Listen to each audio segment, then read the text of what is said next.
Now she's made us some popcorn, we've turned out the lights, and we're watching movies they don't understand, and she tries to explain how a spaceship is riding through somebody's brain, and there's blood and guts there.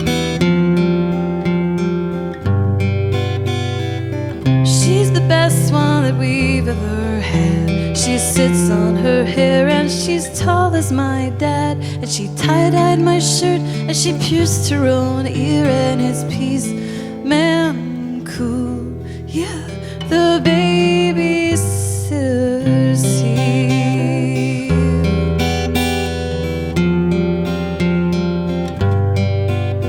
Her boyfriend is Tom, but we call him the king of romance. He wears an American flag on the butt of his ripped up pants.